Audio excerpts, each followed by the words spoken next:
अमूलमेतद् बहुरूपरूपितं मनोवाचः प्राणशरीरकर्म ज्ञानासिनोपासनयाशितेन छित्त्वा मुनिर्गां विचरत्यतृष्णः।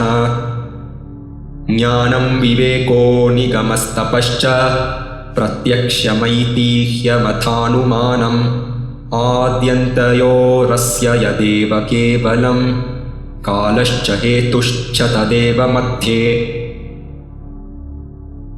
अमूलमेतद् बहुरूपरूपितं मनोवाचः प्राणशरीरकर्म ज्ञानासिनोपासनयाशितेन छित्त्वा मुनिर्गां विचरत्यतृष्णः।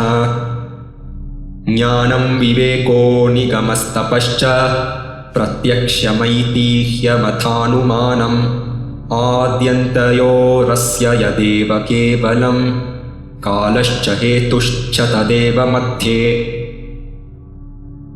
अमूलमेतद् बहुरूपरूपितं मनोवाचः प्राणशरीरकर्म ज्ञानासिनोपासनयाशितेन छित्त्वा मुनिर्गां विचरत्यतृष्णः। ज्ञानं विवेको निगमस्तपश्च प्रत्यक्षमैतिह्यमथानुमानम् आद्यन्तयोरस्य यदेव केवलं कालश्च हेतुश्च तदेव मध्ये। अमूलमेतद् बहुरूपरूपितं मनोवाचः प्राणशरीरकर्म ज्ञानासिनोपासनयाशितेन छित्त्वा मुनिर्गां विचरत्यतृष्णः। ज्ञानं विवेको निगमस्तपश्च प्रत्यक्षमैतिह्यमथानुमानम् आद्यन्तयोरस्य यदेव केवलं कालश्च हेतुश्च तदेव मध्ये। अमूलमेतद् बहुरूपरूपितं मनोवाचः प्राणशरीरकर्म ज्ञानासिनोपासनयाशितेन छित्त्वा मुनिर्गां विचरत्यतृष्णः। ज्ञानं विवेको निगमस्तपश्च प्रत्यक्षमैतिह्यमथानुमानम् आद्यन्तयोरस्य यदेव केवलं कालश्च हेतुश्च तदेव मध्ये। अमूलमेतद् बहुरूपरूपितं मनोवाचः प्राणशरीरकर्म ज्ञानासिनोपासनयाशितेन छित्त्वा मुनिर्गां विचरत्यतृष्णः। ज्ञानं विवेको निगमस्तपश्च प्रत्यक्षमैतिह्यमथानुमानम् आद्यन्तयोरस्य यदेव केवलं कालश्च हेतुश्च तदेव मध्ये। अमूलमेतद् बहुरूपरूपितं मनोवाचः प्राणशरीरकर्म ज्ञानासिनोपासनयाशितेन छित्त्वा मुनिर्गां विचरत्यतृष्णः। ज्ञानं विवेको निगमस्तपश्च प्रत्यक्षमैतिह्यमथानुमानम् आद्यन्तयोरस्य यदेव केवलं कालश्च हेतुश्च तदेव मध्ये। अमूलमेतद् बहुरूपरूपितं मनोवाचः प्राणशरीरकर्म ज्ञानासिनोपासनयाशितेन छित्त्वा मुनिर्गां विचरत्यतृष्णः। ज्ञानं विवेको निगमस्तपश्च प्रत्यक्षमैतिह्यमथानुमानम् आद्यन्तयोरस्य यदेव केवलं कालश्च हेतुश्च तदेव मध्ये। अमूलमेतद् बहुरूपरूपितं मनोवाचः प्राणशरीरकर्म ज्ञानासिनोपासनयाशितेन छित्त्वा मुनिर्गां विचरत्यतृष्णः। ज्ञानं विवेको निगमस्तपश्च प्रत्यक्षमैतिह्यमथानुमानम् आद्यन्तयोरस्य यदेव केवलं कालश्च हेतुश्च तदेव मध्ये।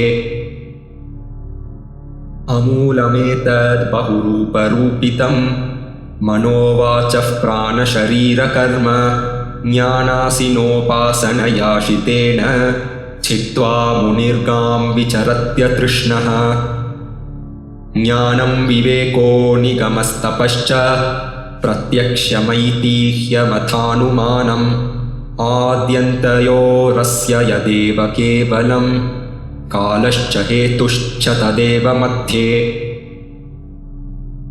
अमूलमेतद्बहुरूपरूपितं मनोवाचः प्राणशरीरकर्म ज्ञानासिनोपासनयाशितेन छित्त्वा मुनिर्गां विचरत्यतृष्णः ज्ञानं विवेको निगमस्तपश्च प्रत्यक्षमैतिह्यमथानुमानम् आद्यन्तयोरस्य यदेव केवलं कालश्च हेतुश्च तदेव मध्ये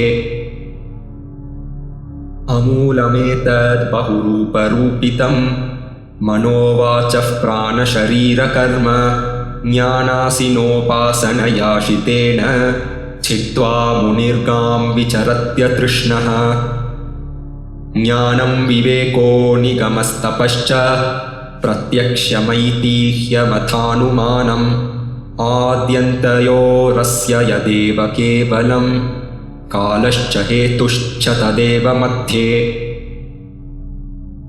अमूलमेतद्बहुरूपरूपितं मनोवाचः प्राणशरीरकर्म ज्ञानासिनोपासनयाशितेन छित्त्वा मुनिर्गां विचरत्यतृष्णः ज्ञानं विवेको निगमस्तपश्च प्रत्यक्षमैतिह्यमथानुमानम् आद्यन्तयोरस्य यदेव केवलं कालश्च हेतुश्च तदेव मध्ये अमूलमेतद्बहुरूपरूपितं मनोवाचः प्राणशरीरकर्म ज्ञानासिनोपासनयाशितेन छित्त्वा मुनिर्गां विचरत्यतृष्णः ज्ञानं विवेको निगमस्तपश्च प्रत्यक्षमैतिह्यमथानुमानम् आद्यन्तयोरस्य यदेव केवलं कालश्च हेतुश्च तदेव मध्ये अमूलमेतद्बहुरूपरूपितं मनोवाचः प्राणशरीरकर्म ज्ञानासिनोपासनयाशितेन छित्त्वा मुनिर्गां विचरत्यतृष्णः ज्ञानं विवेको निगमस्तपश्च प्रत्यक्षमैतिह्यमथानुमानम् आद्यन्तयोरस्य यदेव केवलं कालश्च हेतुश्च तदेव मध्ये अमूलमेतद्बहुरूपरूपितं मनोवाचः प्राणशरीरकर्म ज्ञानासिनोपासनयाशितेन छित्त्वा मुनिर्गां विचरत्यतृष्णः ज्ञानं विवेको निगमस्तपश्च प्रत्यक्षमैतिह्यमथानुमानम् आद्यन्तयोरस्य यदेव केवलं कालश्च हेतुश्च तदेव मध्ये